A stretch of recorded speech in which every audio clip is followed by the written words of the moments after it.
আসসালামু আলাইকুম রাহমাতুল্লাহ। আমি আজকে নবম ও দশম শ্রেণীর সাধারণ গণিতের নবম অধ্যায় থেকে ত্রিকোণমিতিক অনুপাত পর্ব ৩ শুরু করতে যাচ্ছি। মাই ইউটিউব চ্যানেল কক্স স্কুলের পক্ষ থেকে সবাইকে স্বাগত। আজকের প্রশ্ন হলো sin a ইকুয়াল 3/4 হলে a কোণের অন্যান্য ত্রিকোণমিতিক অনুপাত নির্ণয় করো। প্রশ্নটা আগে ভালো করে বুঝে নিই। যদি sin θ ইকুয়াল 3/4 হয় তবে a কোণের অন্যান্য ত্রিকোণমিতিক অনুপাতগুলো আমাদের নির্ণয় করতে হবে। আচ্ছা, তাহলে অবশ্যই যদি a কোণ হয় তাহলে আমার a কোণটা কি সেটা জানতে হবে। স্যার আমি একটু ত্রিভুজ অঙ্কন করি।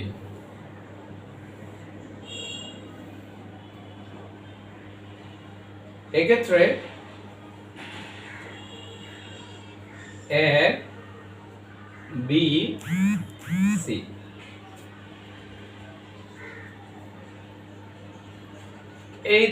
এই জায়গা হচ্ছে আমার জন্য সমকোণ, আর এটাকে বলা হয় সন্নিহিত কোণ বা ভূমিস্থ কোণ বলা হয়। এখন আমাকে প্রশ্নে বলা আছে যে sin A অর্থাৎ থিটা এর মান দেওয়া আছে যে 3/4, তাহলে a কোণের অন্যান্য ত্রিকোণমিতিক অনুপাত নির্ণয় করো। তাহলে a কোণ কোনটা স্যার? এটাকে বলা হয় এই জায়গায় থিটা। এটাই হচ্ছে থিটা। এখন আমি যদি অন্যান্য ত্রিকোণমিতিক অনুপাত নির্ণয় করতে যাই তাহলে আমি একটু প্রশ্নে যাব। স্যার আমি এর আগে লিখেছিলাম কি sin θ ইকুয়াল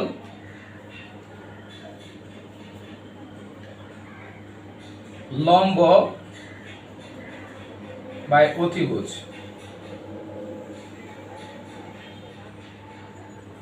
তবে এক্ষেত্রে sin a এর মান দেওয়া আছে, তাহলে sin a ইকুয়াল 3/4।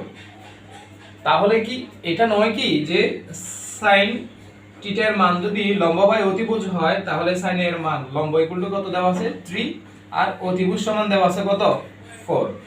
তাহলে লম্বকে কি পাইছি আমরা? লম্বের মান দেওয়া আছে 3 আর অতিভুজ দেওয়া আছে 4। তাহলে স্যার দেওয়া নাই কার মান? তাহলে ভূমিস্থ বা ভূমির মান দেওয়া নাই, ভূমি এর মান দেওয়া নাই। তাহলে ভূমির মান আমার বের করতে হবে।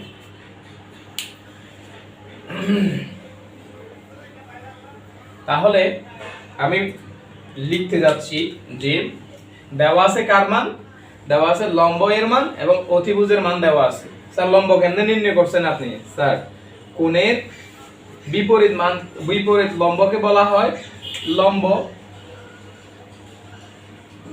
সন্নিহিত কোণের অপোজিট সাইডকে বলা হয় অতিভুজ।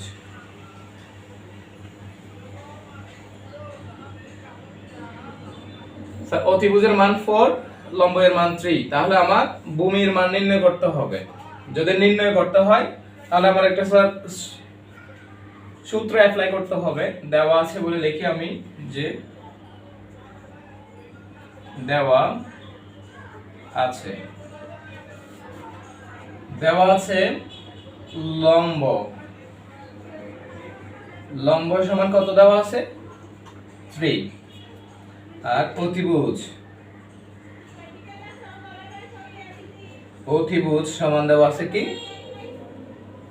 4। তাহলে কার মান নির্ণয় করতে হবে? ভূমির মান। সুতরাং ভূমি সমান, তাহলে ভূমি ইকুয়াল টু আমার লিখতে হবে কি root 4 square minus 3 square. Sir আপনি এটা কোথা থেকে লিখেছেন, এই সূত্রটা কোথায় পাইছেন? স্যার আমি একটা সূত্র জানি, যে সূত্রটা লিখেছেন বা আবিষ্কার করেছেন পিথাগোরাস। আর পিথাগোরাসের উপপাদ্য অনুসারে যে আমরা জানি ভূমি হোল স্কয়ার প্লাস লম্ব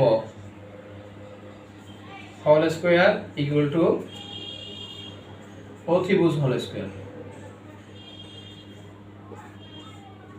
এখন স্যার অতিভুজের মান দেওয়া আছে 4, লম্বের মান দেওয়া আছে 3, তাহলে দেওয়া নাই কার মান? ভূমি এর মান। তাহলে আমি যদি ভূমি এর মান নির্ণয় করতে চাই তাহলে লম্বকে আমি সমানের অপোজিটে নিয়ে যাব। তাহলে সুতরাং ভূমি ইকুয়াল টু হবে কি স্যার?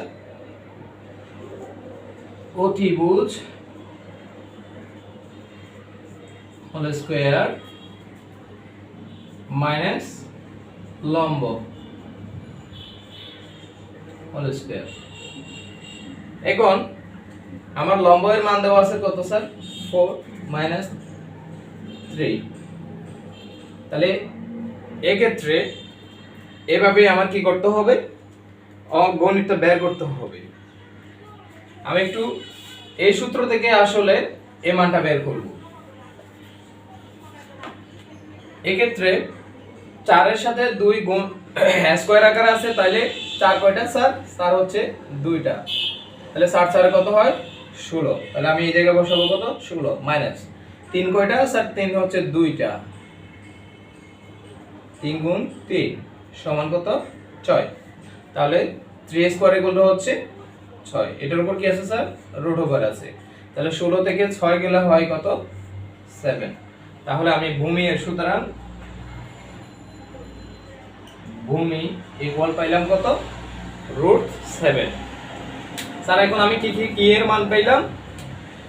অতিভুজের মান পেয়েছি, লম্ব এর মান পেয়েছি, ভূমি এর মানও পেয়েছি। ভূমি ইকুয়াল কত? √7। তাহলে এখন আমি অন্যান্য যে ত্রিকোণমিতিক অনুপাত রয়েছে সেগুলোর মানও আমি নির্ণয় করতে পারবো। যদি একটু প্রয়োজন মনে হয় স্ক্রিনশট করে রাখেন। আমি নেক্সট ধাপে চলে যাচ্ছি।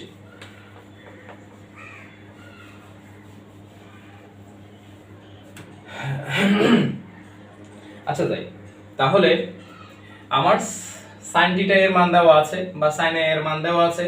তাহলে এখন আমি বের করব কার মান? cos a এর মান বের করব। তার cos এর মান হচ্ছে কি?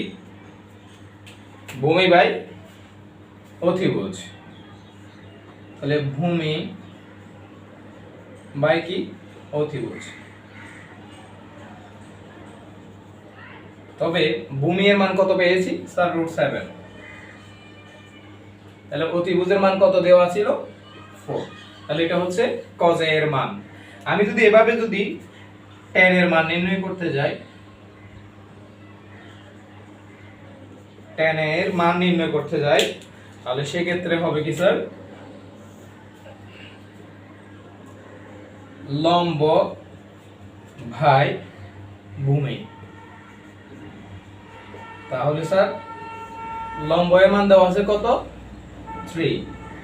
তাহলে ভূমি এর মান পেয়েছে কত? √7। তাহলে আমি cos a এবং tan a এর মান নির্ণয় করেছি। এরপর আছে কি? cot a।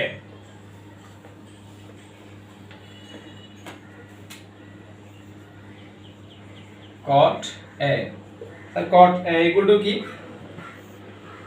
cot হচ্ছে tan থিটার বিপরীত। cot হচ্ছে ঠিক tan থিটার বিপরীত। তার tan থিটাতে কি ছিল? tan থিটাতে ছিল কি? ভূমি বাই লম্ব, সরি, tan থিটাতে ছিল যে লম্ব বাই ভূমি। তাহলে cot থিটাতে হবে কি? cot থিটাতে হবে যে ভূমি বাই লম্ব। তাহলে হবে কি? ভূমির মান কত দেওয়া আছে স্যার? √7। তাহলে লম্বের মান দেওয়া আছে কত 3। এখন sin থিটার বিপরীত মান লিখবো। sin থিটার বিপরীত নাম হচ্ছে cosec থিটা, cosec থিটা। তাহলে cosec এর মান হবে কি অতিভুজ বাই লম্ব, অতিভুজ বাই লম্ব।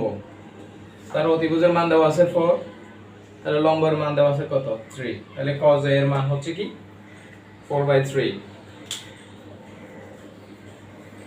এরপর হচ্ছে sec থিটা। sec এর মান হচ্ছে অতিভুজ বাই ভূমি, অতিভুজ বাই ভূমি। স্যার অতিভুজ ইকুয়াল টু দেওয়া আছে কত 4 আর ভূমির মান দেওয়া আছে রুট 7। তাহলে স্যার আমি কি কিসের মান বের করলাম? আমি sin থিটার মান দেওয়া আছে 3/4 আর আমি বের করলাম কি cos থিটা এবং tan থিটা, তারপরে কি হচ্ছে cot থিটা, cosec থিটা এবং sec থিটা এর মান বের করে দেখিয়েছি। অবশ্যই একটু মনে রাখবেন যে যেমন sin থিটা ইকুয়াল টু হচ্ছে কি স্যার লম্ব বাই অতিভুজ, লম্ব বাই অতিভুজ। তাহলে স্যার sin থিটার বিপরীত মান কি? স্যার sin থিটার বিপরীত মান হচ্ছে স্যার cosec থিটা। তাহলে cosec থিটা ইকুয়াল টু হচ্ছে cosec থিটা। তাহলে sin থিটার বিপরীত হচ্ছে cosec থিটা। তাহলে sin থিটা সমান যদি লম্ব বাই অতিভুজ হয় তাহলে যে cosec থিটা সমান হবে কি, তাহলে অতিভুজ উপরে যাবে, অতি নিচে হবে কি লম্ব। কারণ এই যে sin থিটার বিপরীত মান হচ্ছে কি cosec থিটা। যেমন এখানে ছিল কি sin এর মান দেওয়া ছিল কত 3/4 আর সেটা cosec থিটা হয়ে যাবে কি 4/3। যদি আমার ক্লাস ভালো লেগে থাকে তাহলে অবশ্যই আমার চ্যানেলটি প্রথমে সাবস্ক্রাইব করে দিবেন এবং ডান পাশের যে বেল আইকন আছে ওটা একটু ক্লিক করে দিবেন। আসসালামু আলাইকুম।